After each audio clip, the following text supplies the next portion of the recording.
예, 오늘 하나님 백성의 특징 이라는 제목을 가지고 마태복음 22장 37절에서 39절 말씀을 함께 살펴보길 원합니다. 마태복음 22장 37절에서 39절입니다.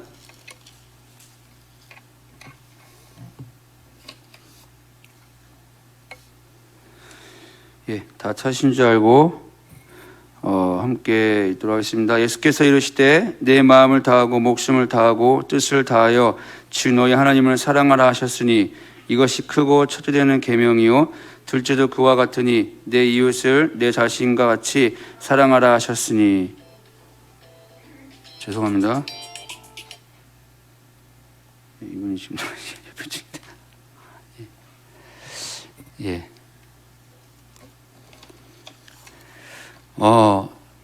꽃이 이렇게 피고 있는데 너무 아름다운 것 같아요. 예. 제가 이렇게 항상 교회 올 때마다 저 오른쪽에 있는 벚꽃나무들을 봅니다. 너무너무 아름다운 거예요. 차를 운전하다가도 벚꽃들이 핀 것을 보면 이렇게 막 쳐다보면서 갑니다. 예. 올해 특별히 더 이렇게 꽃들이 많이 이렇게 눈에 많이 들어오고 더 아름다운 것 같아요. 이제 비가 와가지고 많이 이렇게 적겠지만 여러분들 시간 나시면 의왕시청에 또 이렇게 안 가봤지만 의왕시청에 벚꽃이 많이 폈지 않습니까? 그래서 그런 것도 좀 보고 자연 만물을 보시면서 우리 예수님의 그 사랑을, 예수님의 아름다우심을 좀 경험했으면 좋겠습니다. 올라오다가도 우리 여기 식당 뒤에 그 자두나무 같은데 거기는 또 꽃이 그 녹색입니다. 녹색과 흰색의 절묘한 조화를 이루고 있어요. 그리고 양 옆에는 분홍색입니다. 그래서 너무 좋습니다. 새벽에는 이 꽃향기가 납니다. 여기서 꽃향기가 나요. 그래서 너무 좋다. 그래서 흡사 여기가 에덴 동산인가? 그럴 리는 없겠지만 더 좋겠지만 그런 생각도 해봅니다. 그래서 혼자 이렇게 새벽에 여기 이렇게 있고 꽃향기를 맡으면 행복하더라고요. 여러분들도 시간 나시면 주위에 꽃 한번 보시고 마음을 또 이렇게 또 새롭게 하시는 향기로운 봄이 되시기를 축복합니다. 하나님 백성은 오늘 본문에 보니까 두 가지의 특징이 있다라고 우리에게 말해주고 있습니다. 첫째는 하나님을 사랑하는 것이고요. 둘째는 이웃을 사랑하는 것입니다. 사실 이 둘이 나뉠 수가 없는 것입니다. 하나님이 천지를 창조하셨을 때 사람을 창조했습니다. 남자와 여자를 창조했죠. 이 남자에게서 여자가 나왔습니다. 그러니까 남자와 여자는 원래부터 하나였어요. 이것이 나뉠 수가 없습니다. 그래서 아담이 하와를 보고 저거는 나네, 저거는 내 몸에서 나왔구나 라고 고백을 하는 겁니다. 저와 내가 본질적으로 동일한 존재라는 거예요. 사람 또한 하나님에게서 나왔습니다. 그래서 우리가 하나님의 형상이에요. 이 말은 맨 처음에 창조되었을 때 모든 만물들이 우리가 지나가면 우리를 하나님으로 아는 것입니다. 그래서 모든 만물들, 해와 달과 별들이 또 모든 동물들과 식물들이 사람이 지나가면 그 사람에게 절을 했습니다. 왜냐하면 사람이 하나님이기 때문입니다. 그러니까 그만큼 사람과 하나님이, 사람과 사람 사이가 나뉘지가 않았어요. 그것이 원래 처음에는 하나였습니다. 이 하나됨 안에서 무엇이 나오게 됐냐면 생명이 나오게 됐습니다. 그것이 생명의 원리입니다. 생명은 어디서 나오냐? 하나됨에서 나오는 것입니다. 이 모든 하나됨의 그 원형이 무엇이었냐면 성삼위 하나님의 관계였어요. 이 성삼위 하나님이 이거를 인간의 언어로서 어쩔 수 없이 세 개로 쪼개 설명할 수밖에 없습니다. 그러나 인간의 언어로는 이게 한 개입니다. 그러니까 세 명은 아닙니다. 그렇지만 여기 더 이상 설명하면은 머리 아파서 안 됩니다. 이단될 수가 있어서 삼위일체는 사실 인간의 언어로 설명하기가 좀 어려워요. 설명할 수도 없습니다. 그렇지만 이 셋의 관계가 너무나 친밀했어요. 서로 눈빛만 봐도 통했고요. 서로의 마음을 잘 알았습니다. 이 관계가 사람과 하나님과의 관계, 사람과 사람 사이의 관계의 원형이 되는 것입니다. 그런데 죄로 인해서 이 관계가 파괴가 된 거예요. 이 관계가 파괴되니까 당연히 뭐가 찾아왔냐면 생명이 떠나가고 죽음이 찾아올 수밖에 없던 것입니다. 하나님과 사람이 더 이상 마음이 통하지가 않습니다. 마음이 안 통하니까 뭐가 안 되냐면 의사소통이 안 되는 거예요. 전에는 눈빛만 봐도 서로의 마음을 알았어요. 서로의 생각을 알았어요. 근데 지금은 아무리 눈빛을 봐도 무슨 생각을 하는지를 알 수가 없게 된 것입니다. 말이 안 통하게 된 것이죠. 남자와 여자도 원래 하나였던 존재도 어긋나기 시작했습니다. 도대체 무슨 생각을 하고 있는지 알 수가 없는 거예요. 30년 넘게 살아도 저 인간 속이 무슨 속인지를 알 수가 없는 겁니다. 그렇죠, 권사님? 도저히 알 수가 없어. 예. 무슨 생각을 하는지. 집사님도 마찬가지잖아요. 우리도 할 말이 많지 않습니까? 예. 저 여자가 무슨 생각을 하는지, 저 남자가 무슨 생각을 하는지 아무리 오래 살아도 알 수가 없더라. 그러자 어떤 일이 생기냐면 태의 문이 닫혀버리게 되는 것입니다. 더 이상 생명이 안 나와요. 근데 성부, 성자, 성령 하나님이 맨 처음에 의도한 게 이것이 아니었어요. 원래는 이 완벽한 하나됨의 관계 안에서 생명이 나와서 온 세상에 그 생명이 충만하게 되는 것이 하나님이 세상을 창조한 목적이었습니다. 그러니까 하나님이 안 되겠다, 내가 일을 해야겠다 라고 하면서 일을 하기 시작한 겁니다. 그 일이 어떠한 것이냐? 철저하게 관계를 회복하는 것에 성삼위 하나님이 모든 초점을 맞추기 시작했습니다. 천지를 재창조하는 것이 아니라 관계를 회복하는 것에 초점을 두기 시작했어요. 왜냐하면 관계가 회복되어야지만 생명이 나오기 때문입니다. 그래서 모든 사역과 모든 힘을 다 그 관계 회복에 초점을 두기 시작했습니다. 성부 하나님이 이 관계를 회복하기 위해서 큰 계획을 세웠습니다. 그것을 우리는 구원이라고 그러죠. 성자 예수님이 성부 하나님의 마음을 알아요. 눈빛을 알기 때문에 그 구원을 이루기 위해서는 어쩔 수 없이 네가 인간이 돼야 돼, 네가 그리고 죽어야 돼, 이러한 것들을 말하지 않아도 알았던 거예요. 그러자 예수님이 순종했습니다. 그래서 그 성부의 계획에 순종해서 인간의 모습으로 이 땅에 오셨습니다. 그렇게 구원의 길을 열어가셨어요. 성령 하나님은 네가 하나님이지만 드러내지 말고 이 구원을, 이 우리의 놀라운 계획을 가서 적용을 시켜라. 그래서 저들이 다시 나와의 관계가 회복되어서 생명을 잉태하는 존재가 되도록 하여라 라고 했습니다. 그래서 성령 하나님이 우리 가운데 오셔서 구원을 적용하러 말미암아 죽음에서 죽음을 낳는 존재가 아니라 죽은 존재였는데 우리 안에 생명이 와서 생명을 낳는 존재가 되게 한 것입니다. 그렇게 다시 성경은 하나님의 아들들이 우리에게서 나오게끔 만들어 놓았다는 것을 우리에게 잘 알려주고 있습니다. 그렇게 구원이 뭐냐면 생명 대신 하나님과 연합되는 거예요. 하나 되는 것입니다. 이 생명과 단절되는 것을 우리는 죽음이라고 하는 것입니다. 육체의 죽음이 아닌 생명 대신 하나님과 연결이 끊어지는 것입니다. 그렇게 하나님께서는 유일하신 아들을 발음이 죄송합니다. 꼬이네요. 예. 쉽지 않네요. 희생시키면서 한 일이 뭐냐면 관계를 회복하는 거였어요. 그리고 우리에게 성령이 오셔서 하고 생명을 불어넣었습니다. 다시 생명을 잉태할 수 있는 존재가 되게 하신 것이죠. 그럼 그 성령이 지금 어디 계시냐? 지금도 저와 여러분 속에 있습니다. 그러니까 지금도 성령의 주된 사역이 무엇입니까? 바로 관계를 회복하는 것입니다. 하나님과의 관계, 사람과의 관계를 회복하는 것이 성령의 사역의 전부 다라고 말해도 과언이 아닌 것입니다. 왜냐하면 이 관계가 회복이 되어야만 생명이 잉태될 수가 있기 때문입니다. 그렇게 성삼위 하나님은 철저하게 어디에 관심을 두고 있냐면 관계의 그 회복에 관심을 두고 있는 것을 우리가 알 수 있습니다. 그렇게 하나님이 우리를 사랑한 것처럼 우리들이 서로 사랑하기를 원하셨어요. 자녀들이 이렇게 서로 사이좋게 지내는 것을 되는 것을 원하잖아요. 우리는 시온이하고 소유가 많이 싸우는데, 시온이가 소유가 싸운 거 보면은 우리는 각자 응원하지 않습니다. 마음이 아프죠. 그 아이들이 조잘조잘 거리고 이렇게 서로 같이 화목하게 지내는 게 엄마 아빠의 큰 행복입니다. 하나님도 마찬가지인 거예요. 하나님의 형상들이 이 땅에서 서로 간에 이 관계 가운데서 생명을 낳고 살아가는 것이 하나님이 원하시는 목적이었다는 것입니다. 그런데 이렇게 할 수 있도록 하게 하는 것이 성령의 역할이라는 것입니다.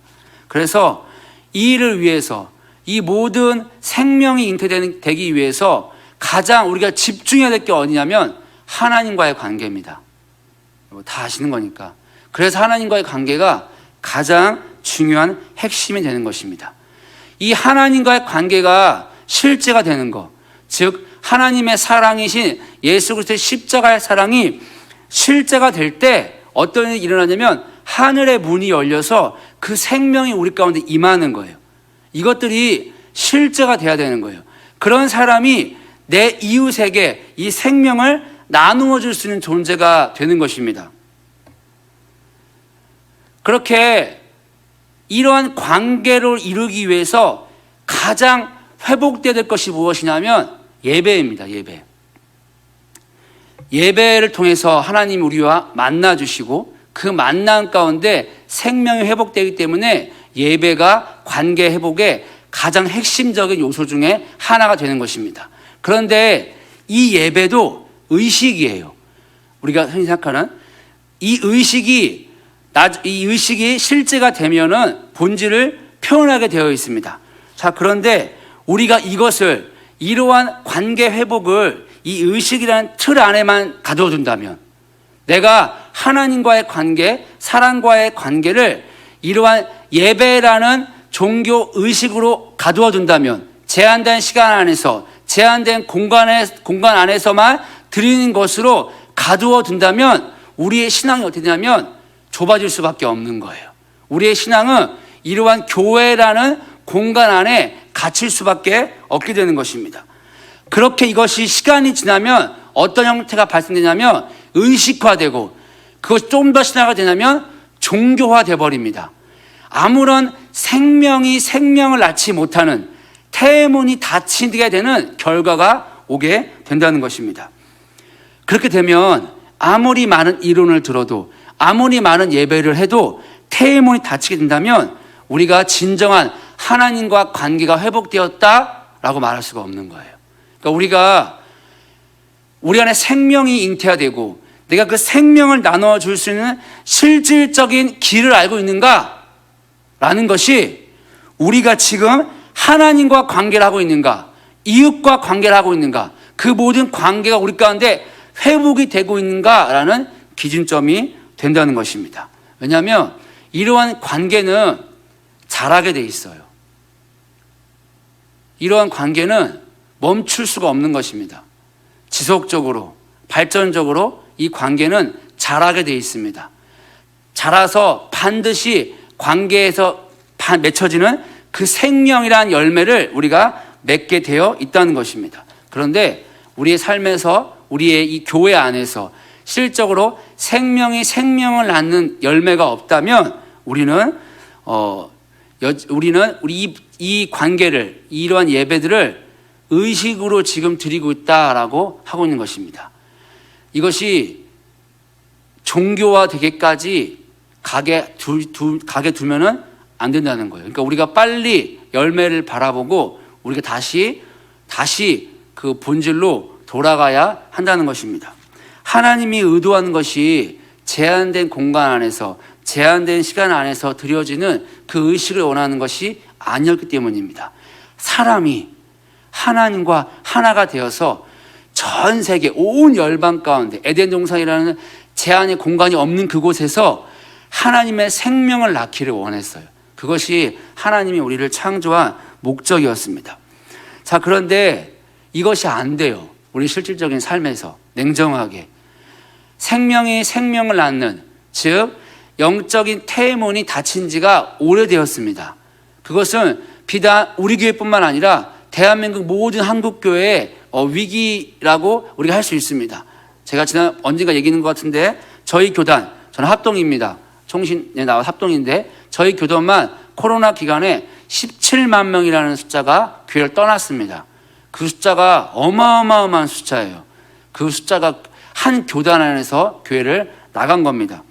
자, 왜 이렇게 됐을까? 하나님과의 만남이라는 예배가 실질적인 살아있는 것이었다면 떠날 수가 없겠죠. 생명이 생명을 낳을 테니까 오히려 더 불어나야 정상인 거예요. 그런데 우리들의 이 예배가 실제 살아있지 않기 때문에, 생명이 생명을 낳고 있지 않기 때문에, 하나님과의 관계, 이웃 간의 관계가 회복되어 있지 않기 때문에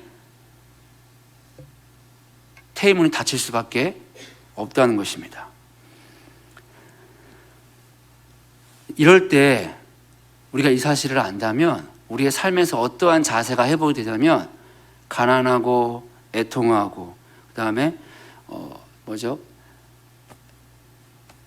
심령이 상한 그 마음들이 회복이 될 수밖에 없는 거예요. 우리의 영적인 삶, 하나님께서 의도하신 삶이 전혀 되고 있지 않은 이 상황을 바라보면서 내 가슴을 치면서 아파하고 애통하고 가난하는 이 심정 가운데 우리가 이 심령이 먼저 회복이 돼야 되는 거예요. 이 심령이 회복이 되어야, 이런 심령이 회복이 된 사람은 반드시 누구를 찾느냐? 하나님을 찾게 되어 있습니다. 반드시 우리 주 예수 그리스도의 이름을 부르게 되어 있습니다. 그렇게 하나님의 임재를 구하고 십자가의 능력을 찾아만 나가는 사람에게 그 가난한 심령 가운데, 그 애통하는 심령 가운데, 그 가슴 아파하는 심령 가운데 다시 떠났던 하나님이 돌아오게 된다는 것입니다. 우리가 그렇게 하나님이 돌아오면 우리가 하나님 없이는 살 수 없는 존재인 것을 더 깊이 자각하게 되는 거예요. 내가 하나님을 사랑할 수도 없는 죄인이었구나. 죄인이기에 어떤 것을 해도 다 죄구나. 이 죄인이 예배를 드려도 그것은 한낱 죄일 뿐이요, 이 죄인이 드리는 헌금 또한 다 죄가 묻어있는 것들이구나. 그렇기 때문에 절망하지 마. 그 절망 가운데 우리를 건지신 그리스도 예수로 인하여 기뻐하며 감사하게 되게 되는 것입니다. 그러한 자들이 예수의 이름을 부르게 돼 있어요. 그러한 사람들은 그 하나님이 나를 어떻게 사랑하는지를 알아요. 그 눈빛을 압니다. 그 말투를 압니다. 그분의 그 임재를 내 영이 알게 되는 것입니다. 실질적으로 살아있는 그분을 실제로 아는 거예요. 이게 모른다 그러면 내 이웃을 사랑하는 거는 이론에 불과하게 되는 것입니다. 이따 살펴보겠지만 우리 다 이웃 사랑합니다. 우리 이웃 싫어하는 사람 한 명도 없습니다. 그러나 성경에 말하는 이웃 사랑은 반드시 뭐가 나오냐면 성령의 열매, 살아있는 하나님의 아들들이 태어나게 돼 있다고요.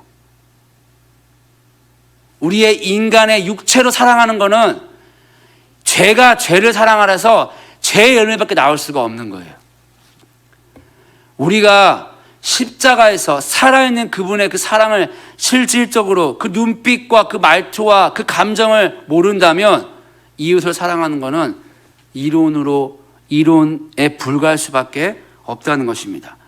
이것이 이론이 되면 하나님의 사랑이 내게 어떻게 적용이 되고 내 이웃들에게 어떻게 적용할지를 전혀 모르게 돼요. 전혀 몰라요. 그러니까 1년, 2년, 3년이 가도 여전히 우리의 삶 가운데, 내 내면 가운데는 하나님의 열매가 맺힐 수가 없는 것입니다. 그렇게 태문이 닫히게 되는 거예요. 우리가 막 사랑해라 라고 하니까 이것을 윤리적으로 이해하는 사람들이 굉장히 많습니다. 사랑은 십자가잖아요. 하나님이 사랑을 확증해 보여준 게 뭐였냐? 십자가였다고요. 십자가는 우리가 질 수 없는 것입니다. 윤리적인 게 아니에요. 윤리적인 것 따지면 제 친구들이 저보다 훨씬 더 사랑이 많아요. 다 사랑해요. 정말 너무 착해요. 너무 착해서 제가 와, 어떻게 이런 애들이 있냐? 너네들이 나를 친구 삼아주는 게 내가 고맙다라고 말하고 싶은 정도가 굉장히 많았었어요. 너무 착합니다. 그러나 사랑은 윤리적인 게 아니에요. 우리가 윤리적인 걸 사랑을 생각한다면 하나님의 이 사랑이 그를 통해서 생명이 나오는 것에 대해서 우리가 깊이 고민이 안 되고 실질적으로 그 열매도 나오지가 않습니다. 그냥 인간적인 열매만 나올 뿐이에요. 인간적인 모임으로 그칠 확률이 많아진다는 것입니다. 이 사랑은 십자가의 사랑을 내가 알아서 내가 자유해진 것, 그것을 실질적으로 내 삶에 적용이 되고 내 이웃에게 적용이 되어서 억압과 죄와 사망에 있는 자들이 실질적인 자유함을 누려서 그 예수 그리스도의 이름을 기뻐하게 되는 것, 경배하게 되는 것, 그 자리에 가게 되는 것이 실질적인 사랑을 아는 것입니다. 만약에 이 사랑을 내가 한다? 그러면 그 영광을 내가 취해버리게 되는 거예요. 하나님은 영광을 나눠 갖지 않습니다. 그래서 하나님과 하나님 백성들의 관계가 회복이 되고 하나님의 백성들끼리의 관계가 회복되는 것은 매우 매우 중요한 겁니다. 왜냐하면 이 관계가 회복되어야 하나님의 일이 성취가 되기 때문입니다. 하나님과의 관계가 회복이 돼요. 우리 성도들끼리 관계가 회복이 됩니다. 리더와 제자들의 관계가 회복이 돼요. 부모와 자녀들의 관계가 회복이 됩니다. 부부간의 관계가 회복이 됩니다. 그러면 반드시 일어나는 게 뭐냐면 하나님의 일이 이루어집니다. 왜냐? 생명이 흐르기 때문입니다. 그 생명은 생명을 낳는 거예요. 하나님의 일은 사역이 아니에요. 하나님의 일은 생명이 탄생되는 것입니다. 그리스도인이 나오는 거예요. 그 생명은 생명이 날 수밖에 없는 거예요. 우리 몸이 피가 막 흐르잖아요. 피가 흘러야만 우리가 살아있다고요. 그런데 관계가 막힌다는 것은 피가 막히는 겁니다. 피가 막히면 몸은 썩게 돼 있습니다. 그게 바로 오늘날 한국교회의 모습일 수 있다고 생각이 듭니다. 썩어 있어요. 부패했습니다. 도려낼 수밖에 없는 거예요. 여전히 많은 운동을 하고 많은 좋은 비타민을 갖다 먹어도 피가 멈추면 썩습니다. 결국은. 그래서 이 관계가 회복되는 게 하나님의 교회가 세워지고 하나님의 일이 이루어지는 것에서 필수가 되는 것입니다. 관계가 회복되면 어떤 일이 일어나냐면 하나님의 말씀이 들려요. 하나님의 말씀이. 그리고 이웃과 의사소통이 이루어지기 시작합니다.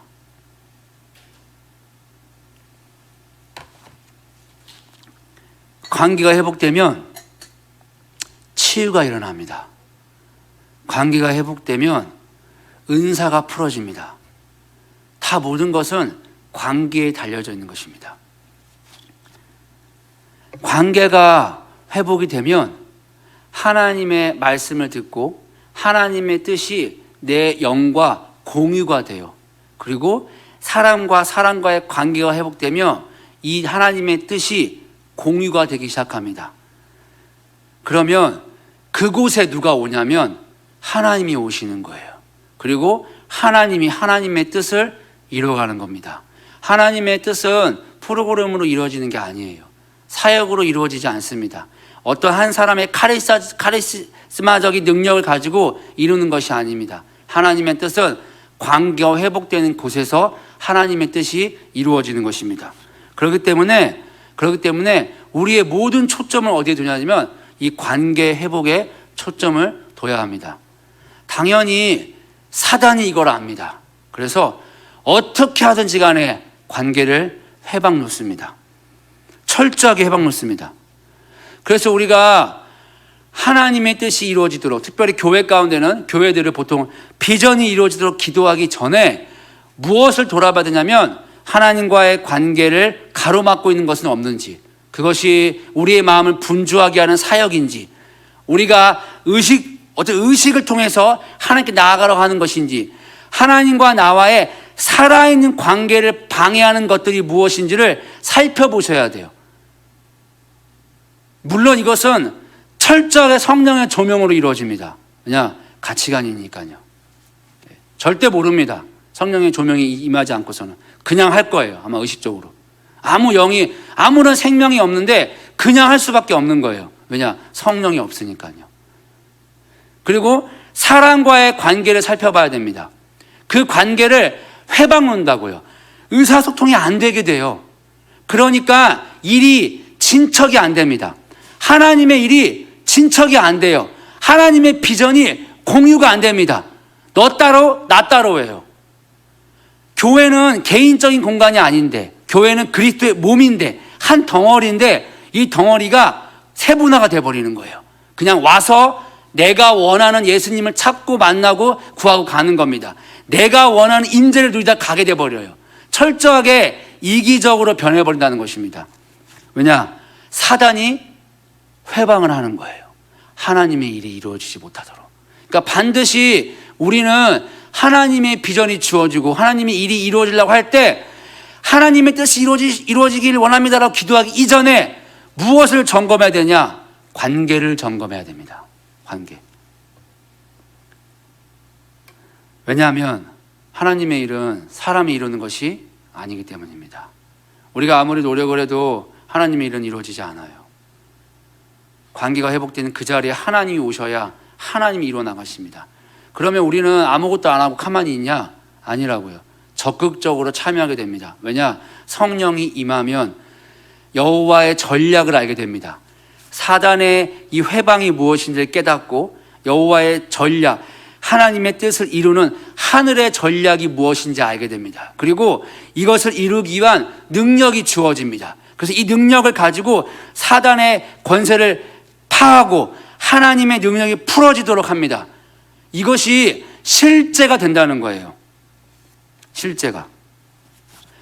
그렇게 되기 때문에 우리가 적극적으로 하나님의 일하심에 동참하게 되는 거예요. 물론 그것은 다 100% 하나님의 은혜가 하는 것입니다.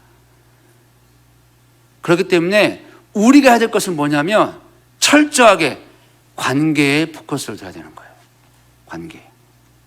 그러면 이러한 관계 회복이 하나님이 이루어지는 것의 가장 핵심적인 가치인데, 이러한 관계를 이루기 위해서 사용하는 것이 무엇이냐? 그것이 저에게 비추신 것은 용서입니다. 용서.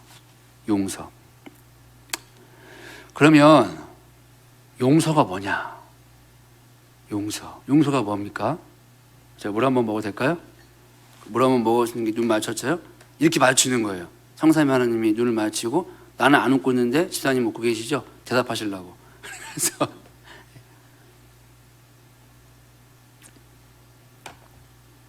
마음을 읽었어요. 시키지 마. 여러분, 용서가 무엇입니까? 관계를 회복하는 데 있어서 열쇠라 그랬잖아요. 그럼 그 용서가 내가 하는 걸까요? 아니라는 거예요. 우리는 용서를 누가 하죠? 내가 합니다. 그렇게 이해를 하잖아요. 내가 하는 게 아닙니다. 할 수가 없어요. 하나님의 관계를 회복하는 데 핵심 열쇠가 용서라면 그 용서는 내가 하는 어떤 행위가 아니라는 거예요. 이거는 철저하게 하나님이 하시는 어떤 일이라는 것입니다. 이것이 내 삶의 실제가 된다는 거예요. 이 용서라는 게. 용서가 무엇인지 함께 살펴보기 원합니다. 예레미야 예가 3장 64절 66절에 보니까 여호와여 주께서 그들의 손이 행한 대로 그들에게 보응하사 그들에게 거만한 마음을 주시고 그들에게 저주를 내리소서. 주께서 진노로 그들을 뒤쫓으사 여호와의 하늘 아래에서 멸하소서. 이거 지금 누가 한 말이냐면 예레미야 선지자가 한 말입니다. 예레미야 선지자가 이스라엘 백성들이 예레미야 선지자 말을 안 듣고 막 가두죠. 핍박합니다. 조롱합니다. 뭐라고 합니까? 하나님 여호와여 그들이 행한 대로 갚아주세요. 그들에게 저주를 내리세요. 그들을 진노로 쫓으세요. 그들을 멸하십시오. 선지자가 한 말입니다. 여러분의 담임 목사님들이 여러분이 담임 목사님 힘들겠어요. 기도합니다. 하나님, 김지사님 그 행한 대로 갚아주십시오. 하늘에 저주를 내리십시오. 그가 진멸하게 해주십시오. 예레미야가 그렇게 기도했다고요. 대부분의 성도들은 만약에 만약에 이런 상황에 예레미야 같은 상황에 놓인다면 어떻게 하라고 하냐면요, A라는 성도가 B라는 그 목사에게, 아니 선지자라 성도라 그럴까요? 나 잘못을 했습니다. 네가 잘났네 뭐하네, 그렇게까지만 안 하겠구나. 뭐 잘못을 했어요. 그러면 이 사람이 사과하러 오면은 요 B라는 사람은 어떻게 하라고 우리가 가르치냐면 참고 용서해 주라고 합니다. 그렇죠? 용서해 주라고 그래요. 근데 이 사람은 마음이 이미 다쳤잖아요. 근데 왜 용서해 주라고 말하냐면 네가 그리스도인이니까. 그리스도인이니까 참고 용서해 주라고 합니다. 자, 참고 용서해 주면 어디 가는 줄 아세요? 관에 들어가요, 관에. 화병으로. 우리는 이 기독교를 인간의 종교로 다 끌어내리고 있는지도 모르겠습니다. 할 수 없는 거를 하라 그러는 거예요, 자꾸. 여러분, 예레미야 참았나요? 안 참았다니까요. 그럼 예수님은 참았습니까? 우리 예수님은 그럴 리 없어. 절대 화 안 내. 절대 화 안 냈나요? 예수님이 성전과 뒤엎으면서 뭐라 그러죠? 무슨 새끼라 그러죠? 독사의 새끼니까 우리랑 아무 상관이 없죠. 한국말로 바꾸면 그게 무슨 새끼겠습니까? 참 말 못하시겠어요? 강아지라고 하는 거예요. 지금 제가 집사님 권사님한테 이 강아지야 그러는 거예요. 누가? 예수님이. 그런 식으로 예배를 드려? 실제도 없으면서, 열매도 없으면서. 네가 성전이야? 강아지야. 여러분, 예수님이 그렇게 했다고요. 선지자가 그렇게 했고요. 우리는 이 용서라는 단어를 들었을 때 내가 참으라 그래요. 그러면 어떻게 되는지 아세요? 내가 참고 용서해 주면요, 그것이 성공에 이르게 될 수 있습니다. 의지가 강한 사람들이 있어요. 또 참고 용서해 줍니다. 또 참고 용서해 줍니다. 표정 하나 안 바뀝니다. 볼 때마다 아주 평온한 것처럼 행사할 수 있습니다.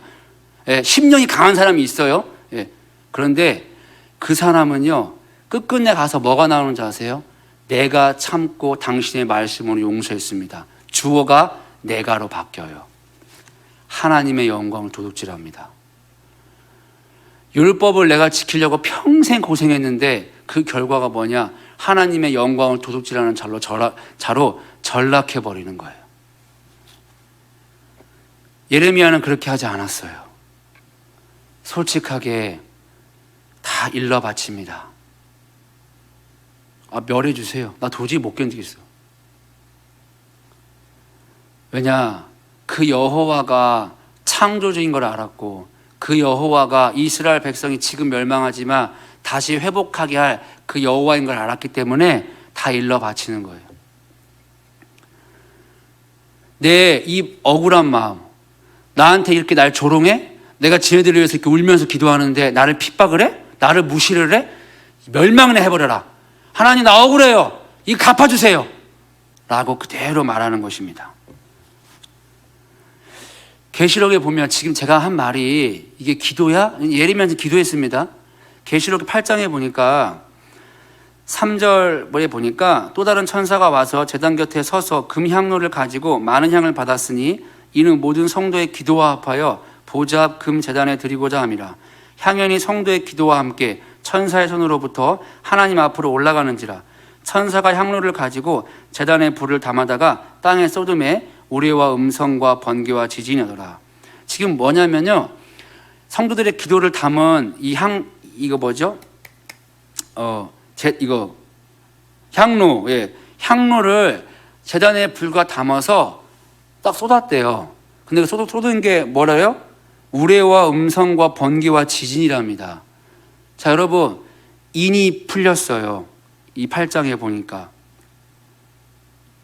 그러면 이때가 와 이럴 때가 아니죠.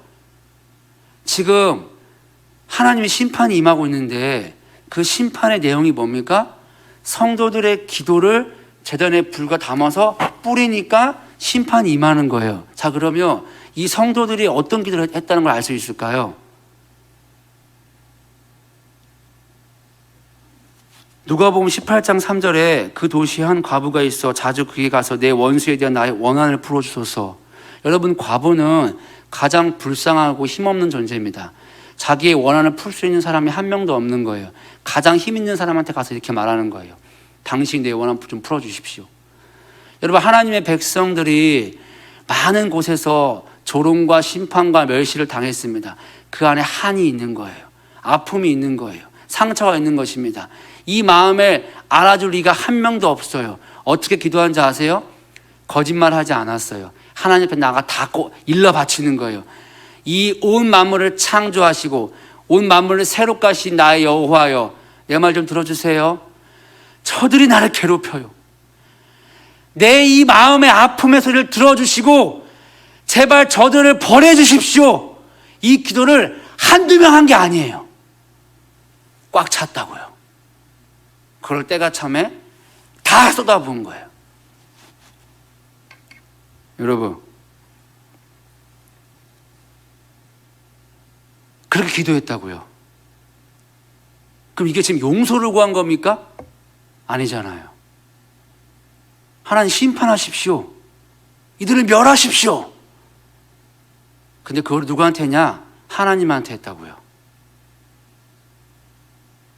안 믿는데 믿는 것처럼 행동하고 하나님 멸하십시오. 다 말한 거예요. 사람한테 미처 못할 말 다 말한 겁니다. 자, 그러니까 하나님의 백성들이 이 땅에 당하는 억울함과 고통과 아픔의 소리를 다 모으셨다가 때가 참에 쏟아버린 겁니다. 이스라엘 백성들이 430년 동안 바로의 아래서 아픔과 슬픔과 억울한 감정들을 다 쏟아냈고, 그것이 향이 참에, 향로의 향이 참에 하나님께서 아브라함의 언약을 기억하사 그들이 믿고 있는, 그들을 억압했던 10가지의 그 신들에게 다 쏟아버렸다는 것을 우리는 확인할 수 있었습니다. 그렇게 다 쏟아버리는 거예요. 근데 문제는 여기에 있습니다. 하나님은 누구의 편도 안 듭니다. 누구의 편도 들지 않습니다. 집사님의 편도 아니고 제 편도 아니세요. 나만 억울한 게 아니야. 저 사람도 억울한 거예요. 내가 부지 중에 또는 의도적으로 남에게 상처를 줄 수 있잖아요. 그러면 그 사람도 뭐 한 거예요? 그 마음에 아픈 상처, 슬픔, 기쁨, 그것들 아픔을 다 누구한테 일렀을까요? 하나님께 일렀습니다. 자, 그러면 이제 똑같이 저나 나나 누구 아래 있을 수밖에 없는 존재가 되었냐? 하나님의 진노 아래 있을 수밖에 없는 존재가 된 거예요. 단 한 명도 예외 없이 우리 모두가 자초해서 하나님의 진노 안에 머물 수밖에 없게 되었습니다. 그런데 그리스도 예수께서 십자가에서 모든 것을 다 용서하시고 다 이루심으로 말미암아, 그 십자가의 보혈로 말미암아 내가 진노에서 벗어나게 되었다고요. 내가 용서를 받게 된 거예요. 예수님이 용서라는 것을 알게 되었다고요. 그러면 성경이 뭐라고 말하고 있냐면, 그 예수님이 우리 안에 오셔서 자기가 행한 일을 그대로 할 것이라 라고 하고 있습니다. 그렇게 진노하면서 건진받은 십자가의 그 사랑을, 그 용서를 아는 사람은 뭐 하게 되어 있냐면 똑같이 용서를 하게 되어 있는 거예요. 행위가 아니라고요. 행위가 아니에요. 쉽게 설명하면, 우리 아빠가 치과 의사예요. 근데 우리 집사님 이빨이 아파. 그러면 제가 집사님한테 우리 아빠를 소개해 드릴까요? 아니면 소개 안 해주고 이빨 썩을 때까지 기다렸다가 막 약 올릴까요? 당연히 소개해 줄 거예요. 당연히. 그럼 저분은 누구를 만나는 거예요? 치과 의사를 만나는 거예요. 근데 그 치과에서 내가 아빠인데 차마 전화해가지고 예약 잡아라, 뭐 돈 받겠습니까? 급한데. 집사님은 예약 받을 거구나. 안 하실 거잖아요. 그렇게 급한데 내가. 그렇죠? 그럼 한밤중에도 치료해 주실 거예요? 안 해주실 거예요? 해줄 겁니다. 한밤중이라도 아버지한테 부탁해가지고 치료 좀 해주라고. 저분 집사님이 되게 귀한 분인데 아버지 치료 좀 해주라고 어금니. 근데 좀 내가 마음에 상한 게 있어요. 염증 좀 뽑아버려 주세요. 하나 생리는 그것만 좀 들어주고 치료해줘. 여러분, 용서가 관계회복의 핵심인데 누가 용서할 수 있냐? 십자가의 사랑이 실제적으로 무엇인지, 용서받은 게 무엇인지 아는 사람이 그거를 그대로 전해줄 수 있다는 거예요. 예수가 실제인 사람이 예수를 전해주는 거예요. 실제 생명이 없어. 그런데 말만 하고 아무리 예배한들 예수가 안 전해져. 생명이 안 나와. 그러면 돌아봐야 된다고요. 관계를 다시. 의식이라고요. 종교화되어 있다고요. 태문이 닫혀 있다고요. 아무리 기도 많이 해도 안 된다고요. 아무리 많이 전도해도, 아무리 많이 헌금해도, 아무리 많이 성경 읽어도 안 된다고요.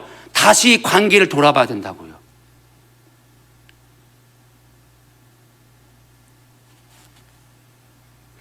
하나님은 하나님의 백성이 진노받기를 원치 않으신다고요. 하나님은 하나님의 백성들끼리 용서하기를 원한다는 것이, 이것은 그냥 입술로 용서합니다, 이거 하라는 거 아닙니다. 나 예수를 네가 알고 그 예수를 전해주라는 거예요. 여러분, 그렇게 되면 어떻게 되는지 아세요? 그가 죄에서 구원받을 뿐만 아니라 하나님의 진노에서 구원받을 뿐만 아니라 그 죄를 다시는 짓지 않게 됩니다. 그 열매가 나오는 거예요. 차를, 하빈이가 내 차를 훔쳐갔어요. 갚아라 빨리. 그런데 한번 용서해 줬어. 인간적으로. 또 훔쳐가. 또 용서해 줬어. 여러분, 이게 인간이 하는 용서라고요. 이게. 그런데 내가 훔쳐간 죄, 그 죄가 내가 그 죄로 말미암아 진노를 받을 수밖에 없는 존재인데 예수의 십자가의 보혈로 그 진노에서 내가 보호받았어요. 그 진노가 나에게 오지 않아요. 그래서 더 이상 내가 훔쳐간 죄와는 나와 상관이 없음을 알게 됐어요. 그러니까 내가 훔쳐가는 죄를 짓지 않게 돼요. 그 열매까지 가게 되는 거예요. 그러면 내가 하빈이를 용서해 줄게라고 하면은 하빈이 또한 동일하게 훔쳐가는 죄를 짓지 않게 된다는 것입니다. 그게 관계가 회복이 되는 거예요. 생명이 생명을 낳는다고요. 많은 사람들이 왜 다른 사람의 그 허물을 용서를 못하고 판단하고 또는 5만 가지 죄를 짓고 있으면서 입술로는 용서한다 그러는데 하나님의 생명이 거하지 않냐? 관계, 용서해 주신 예수 그리스도의 십자가의 사랑이 우리에게 이론이기 때문입니다. 그 예수님을 만나지 못한 거예요. 여러분, 구원받는 길은 어떤 내 필요를 채워주고 내 내면의 깊은 것들을 알아맞히고 이런 것이 아닙니다. 철저하게 십자가에 달리신 그리스도 예수를 경험적으로, 체험적으로, 이론적으로 내 삶에서 알아가게 되는 거예요. 그리고 그 예수를 내 가족과 내 자녀에게 전해 주었을 때 그 예수 열매가 나오게 되는 겁니다. 이게 하나님이 맨 처음 의도했던 관계입니다. 이게 관계예요. 저는 하나님이 지금도 이 관계를 회복하고 있다라고 믿습니다. 그리고 지금도 이 일을 위해서 열일을 하고 계세요. 밤낮 주무시지도 않고. 문제는 이겁니다. 누가 가난하고 애통하고 이 마음이 심령이 비통해져서 지금의 이 모습이 원래 하나님이 의도한 모습이 아닌 걸 깨달아 하나님 앞에 가서 그분의 임재를 구하고 하나님을 찾고 십자가가 내 삶의 실제가 되도록 간구하느냐 하는 것입니다. 이 은혜가 우리 가운데 다시 회복이 된다는 것입니다. 저는 그렇게 되면 용서라는 것들이 우리 가운데 이루어지고 그 용서로 말미암아 회복된 관계를 통해서 하나님의 일들이 이루어질 거라 생각을 하게 됐습니다. 이 일을 위해서 이 고난주간에 하신 일이 무엇이냐? 우리 예수님이 십자가에서 죽으신 겁니다. 여러분들에겐 그 십자가가 살아있는 것입니까? 아니면 형식만 남은, 의식만 남은 예배 드리는 것으로 만족하고 있습니까? 거기서 조금 얻어지는 그 임재, 그것으로 하나님 나와 함께한다, 뭔가 조금 깨달아지는 그 지식의 파편들로 인해서 하나님 나와 함께한다라고 스스로 만족하고 계십니까? 아니면 하나님이 의도하신 맨 처음에 창조의 모습이 회복되지 않기에 십자가 앞에서 아파하고 계십니까?